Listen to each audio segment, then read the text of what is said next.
आज हम अध्ययन करेंगे सुश्रुत सूत्रस्थान की 35 नंबर चैप्टर, जिसका नेम है आतुर उपक्रमणीय अध्याय। ठीक है,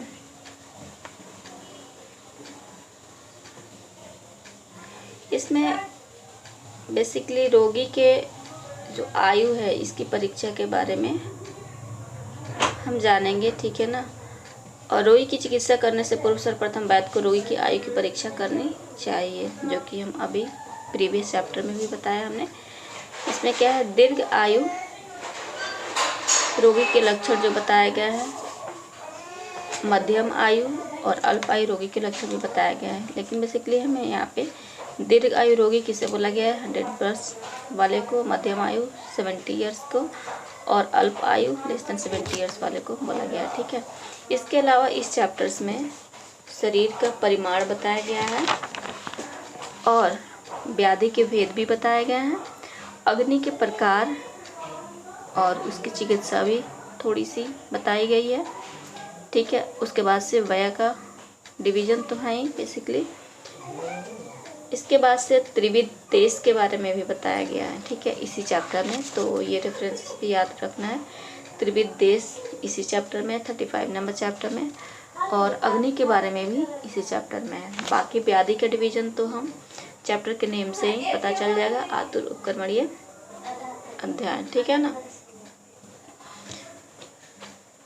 अब हम देखते हैं एक एक करके शरीर का परिमाण। ठीक है ना। जो लंबाई बताई गई है 100 अंगुल परिमाण में ही यहाँ पे देखना है। सुश्रुत के अकॉर्डिंग 120 अंगुल बताया गया है और चरक और अष्टांग संग्रह दोनों के अकॉर्डिंग 84 अंगुल, और वहीं अष्टांग हृदय यानी वाग्भट के अनुसार 3.5 हाथ। ठीक है ना, 3.5 हाथ बताया गया है। चरक अष्टांग संग्रह 84 अंगुल और सुश्रुत 120 अंगुल और अष्टांग हृदय 3.5 हाथ बताया गया है। पुरुष उरह परिमाण विस्तीर्ण स्त्री श्रोणी, जो पुरुष का जो उरह का है परिमाप वो स्त्री के श्रोणी के बराबर बताया गया है। ठीक है। 10 अंगुली विस्तीर्ण उरह। इसके अलावा सुश्रुत के अकॉर्डिंग 18 अंगुल बताया गया है उरह की विस्तार। उसके बाद से नाभि हृदय के बीच का जो अंतर है 12 अंगुली बताई गई है, और दोनों दृष्टिमंडल के बीच की जो अंतर है ये 4 अंगुल बताया गया है। समार्ग समागत वीर्य यानी परिपूर्ण वीर्य व आयु मैथुन योग्य जो आयु है ये मेल में 25 ईयर्स और फीमेल में 16 ईयर्स, और यहीं शादी का भी एज बताया गया है, यानी कि 9 ईयर्स का डिफरेंसेस हो गया। 25 ईयर्स मेल में और स्त्री का 16 ईयर्स। ठीक है। अब हम व्याधि के भेद यहाँ पे देखते हैं। इन्होंने सिर्फ 3 बताए हैं व्याधि के भेद में, साध्य, याप्य और प्रत्याख्या। इन्होंने असाध्य कोई भेद नहीं बताया है। लेकिन हमारा चरक में जो डिवीजन आता है, यस व्याधियाँ 2 टाइप का, जिसमें साध्य असाध्य, और साध्य को फिर इन्होंने 2 टाइप, सुख साध्य कृश साध्य, और असाध्य को याप्य और प्रत्याख्या में बताया है। ठीक है ना, चरक में। लेकिन यहाँ पे ओनली 3 है, साध्य, याप्य और प्रत्याख्या। ठीक है। फिर इन्होंने त्रिविध बताया है, क्या, औपसर्गिक, प्राक केवल और अन्य लक्षण। औपसर्गिक उपद्रव को बोल रहे हैं, अब प्राक केवल ये ना उपद्रव है और ना ही पूर्व रूप है, दैट इज ये प्रधान लक्षण को व्यक्त करता है, और अन्य लक्षण ये पूर्व रूप को के लिए यहाँ पे टर्म यूज किया गया है। अन्य लक्षण पूर्व रूप के लिए जो कि इम्पोर्टेंट है, प्राक केवल प्रधान लक्षण और औपसर्गिक उपद्रव के लिए। ठीक है। और संदर्भ में ये भी याद रखना है, आदर्श चिकित्सा के बारे में भी इसी चैप्टर में बताया गया है। अग्नि 4 तरीके के बताई गई है, सम, विषम, तीक्ष्ण और मंद। ठीक है ना। सम अग्नि को क्या करना है, परिरक्षण करना है। विषम अग्नि को क्या करना है, स्निग्ध अम्ल लवण क्रिया विशेष है, ये करना है। ठीक है ना। उसके बाद से यानी कि जो विषम अग्नि है इसका ट्रीटमेंट बताया गया है किस चीज़ से करनी है। तीक्ष्ण अग्नि है, इसको मधुर स्निग्ध शीत औषधियाँ देनी है या रसपान करानी है। उसके बाद से विरेचन बताया गया है, और माही क्षीर दधि सर्पी का प्रयोग। माही क्षीर शीतवीर्य और सर्पी भी क्या है, पित्तनाशक होता है, ठीक है ना, का प्रयोग बताया गया है। मंद में जो जिसकी अग्नि मंद है उसको क्या करना है, बेसिकली मंद अग्नि कफ के कारण होती है, ठीक है ना। तो यहाँ पे कटु तिक्त कषाय जो कफ नाशक है इसका प्रयोग करना है रस का, और वमन कराना है, ठीक है ना। जठर अग्नि को प्रदीप्त करने वाली वायु है, ये इम्पोर्टेंट है, याद रखना है।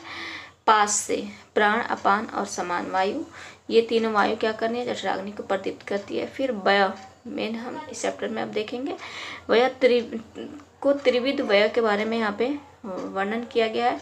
बाल्य, मध्य और वृद्ध, ठीक है ना। बाल्यावस्था 16 वर्ष तक को बोला गया है, और मध्यावस्था 16 से 70, और वृद्धावस्था 70 से अबव, ठीक है।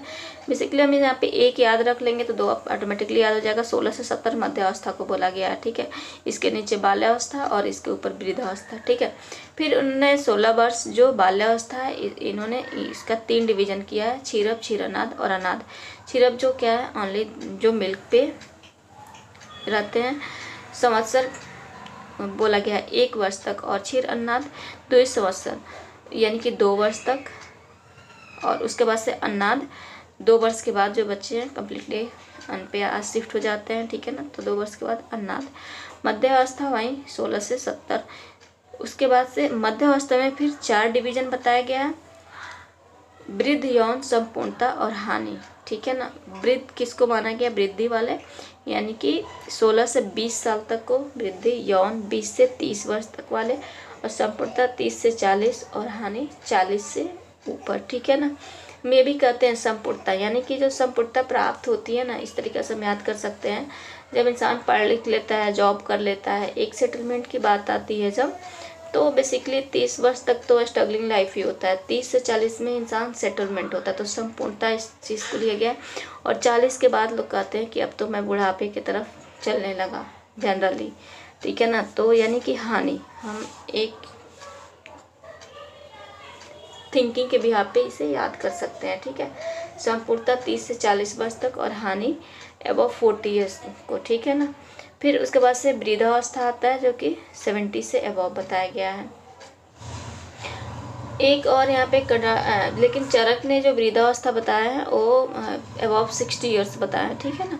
बाल एवं वृद्ध हेतु कुछ ये है प्रोसीजर है जो कि नहीं करना बताया गया है, जैसे अग्नि, क्षार, विरेचन का वर्जन है, ठीक है ना। अथवा उपरोक्त में विकार यदि अग्नि, क्षार, विरेचन साध्य हो तो ये कर्म मृदु औषधियों से करने चाहिए, ठीक है ना। यहाँ पे मृदु औषधियों का प्रयोग करके करना है, ठीक है ना।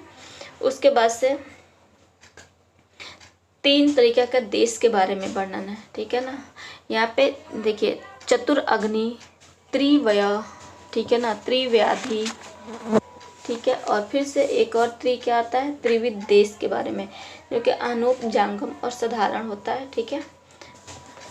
अब यहाँ पे अनूप, जांगम और साधारण देश में बेसिकली किस चीज़ का प्रकोप रहता है, ये हम चरक, सुश्रुत, वाग्भट एंड सारंगधर संहिता, ये चारों के अकॉर्डिंग अब हम यहाँ पे याद रखेंगे और देखेंगे, ठीक है ना। सुश्रुत में हमारा अनूप जो है, यहाँ पे मृदु सुकुमार शरीर को बताया गया, और यहाँ पे कफ और वात रोग भूयिष्ठ होता है बेसिकली, ठीक है, चरक के अकॉर्डिंग। लेकिन सुश्रुत के अकॉर्डिंग भी कफ वात ही है, सारंगधर के अकॉर्डिंग भी कफ वात ही है, ठीक है ना। ये तीनों के अकॉर्डिंग क्या है, कफ वात है, लेकिन ओनली वाग्भट एक सिंगल है जिनके अकॉर्डिंग क्या है, कफ है, ठीक है। फिर आता है जांगल। जांगल में स्थिर ग्रीष्म शरीर प्रायः इसमें पाया जाता है। जांगल बेसिकली डेजर्ट एरिया को बोलते हैं, और आनो बेसिकली जो कोस्टल एरिया है इससे हम कोरिलेट करते हैं, ठीक है ना। जांगल में वात पित्त रोग भूयिष्ठ होता है इसमें बेसिकली, ठीक है।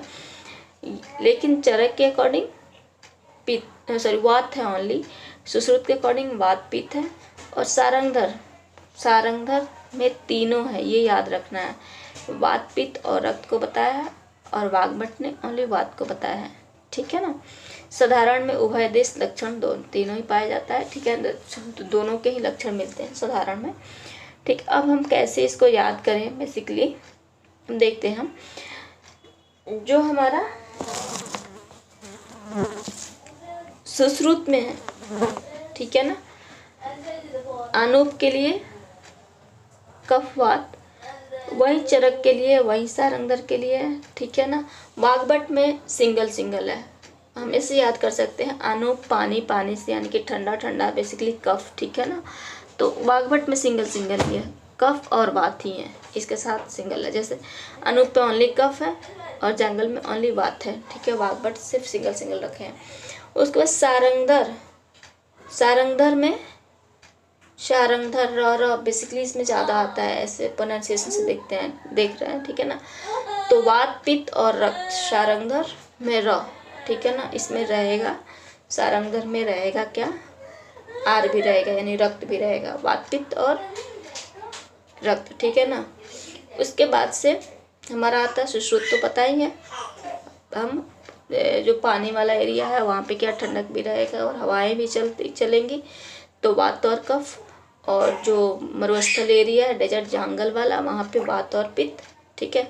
और चरक में वात कफ है, अनूप में, और जंगल में जो है वो ओनली वात है, ठीक है ना, ओनली वात है चरक के अकॉर्डिंग, ठीक है। साधारण में उभयदिश लक्षण।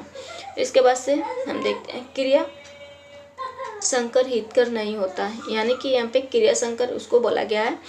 चरक ने इसी का नेम व्याधि संकर के नेम से बताया है। इन्होंने ये बताया है कि समय पर चिकित्सा नहीं करने पर जो मल्टीपल डिजीज उत्पन्न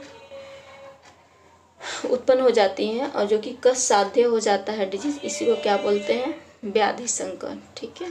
तो ये रहा हमारा सुश्रुत की 35 नंबर चैप्टर।